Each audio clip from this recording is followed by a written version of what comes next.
Hello, all. This is Ellie, and I am. Well, I decided that I wanted to start recording things again.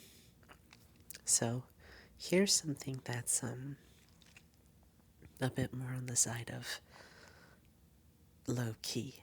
Um, there's not going to be any video for what's going on, but I hope that's alright with you. So, what I wanted to talk about today, is a few rules I wrote up for ship combat in D&D. It should be noted that ship combat we're doing is set in the future, so yeah. This is very much so a sci-fi based game. I am attempting to find... here we go. So each ship has stations or roles that characters may take. Generally speaking, players decide their roles when the ship takes flight. If a player wishes to switch roles, that role must be open and it must be done as an action. If two characters want to swap roles on the same turn, they can perform an action. Two characters can choose to swap roles with each other on the same turn. Performing an action not given to you by your roles requires no extra work. For example, a pilot can choose to use their bonus action to throw a healing word at an injured ally, or may even choose to skip out on using their piloting action for something else. Let's start off with the pilot. The pilot is responsible for manning the ship's navigation and steering. The ship's armor gains a bonus equal to the pilot's piloting modifier. The ship's stealth checks gain a bonus equal to their dexterity modifier. On your turn, you can control the movement of the ship. You can use an action to make a piloting check to perform maneuvers or fly around obstacles. You may use an action to make a stealth check for the ship. The engineer is the mechanic of the ship who is responsible for maintaining its upkeep and repairing any malfunctions which may arise. The ship's toughness gains a bonus equal to the engineer's intelligence. So, toughness is basically the ship's resilience against the environment. So, like radiation fields or debris and stuff like that. When the engineer applies a repair kit, they can spend one of the ship's hit dice and restore a number of hull points equal to the number rolled, plus the ship proficiency. A ship has two sources of hit points. SP is shield points, which regenerate automatically on a short rest. Or like it regenerates out of combat over an hour. And it also has hull points. Hull points can be patched using repair kits, or using certain feats. But it should be noted that these patches are more like putting a bandage on a bullet wound, and in order to fix completely the ship, it needs to eventually dock and take some repairs. As an action, the engineer can make a computer, physical science, or relevant tool check with a DC of 15, or half the ship's hull points, half the ship's missing hull points rounded down, whichever is higher. On a success, they can restore the ship's shields to half of its maximum shield points. So the shields may only be rebooted a number of times, equal to its proficiency modifier.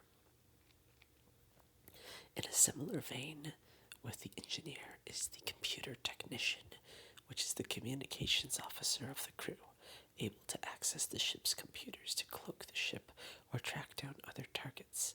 The ship's security gains a bonus equal to the computer modifier of the computer technician, and the computer technician is able to use an action to activate technological contraptions such as white noise generators and signal jammers.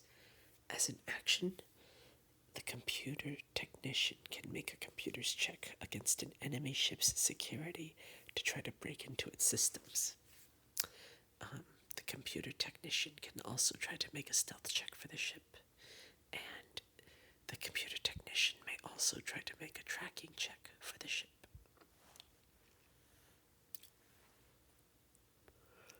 The navigator is an individual who plots courses and acts as an eagle eye tracker. The ship's tracking gains a bonus equal to your wisdom, and the navigator can make a DC 10 navigator's tools or perception check and add half the ship's proficiency to the ship's armor class as it gains better evasive maneuvers. If a 15 is rolled, instead add the entire modifier, and the ship's speed increases by 1 square until the navigator's next turn. As an action, the navigator can make a tracking check, and as a reaction when leaving another target's range, the navigator can make a navigator's tools or perception check against an attack roll.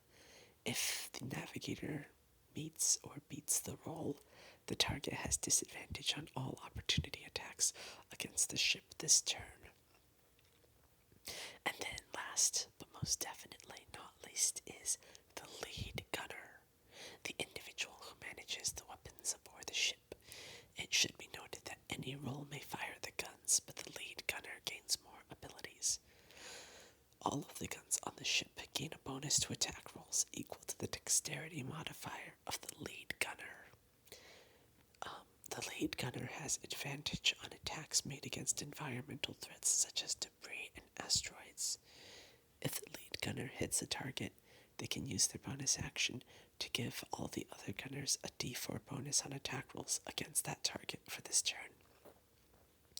And if the lead gunner beats a target's AC by more than 5, they may use a bonus action to impose disadvantage on the next attack the target makes as they stagger it. And yeah, that is literally what I spent the last 40 something minutes doing. So originally we had essentially another role that was wisdom based called the medic, and the medic was able to use the onboard medical devices better, but after a few sessions of using ship combat rules, we realized that the medic never actually used their role abilities because of the simple fact that in ship combat the crew doesn't really take that much damage. It's mostly the ship itself and the shield points and hull points. So we got rid of the medic and replaced it with another wisdom-based class.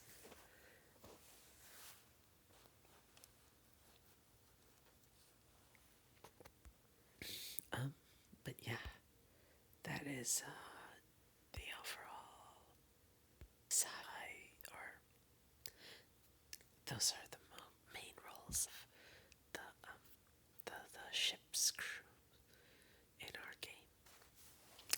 I really, really like it.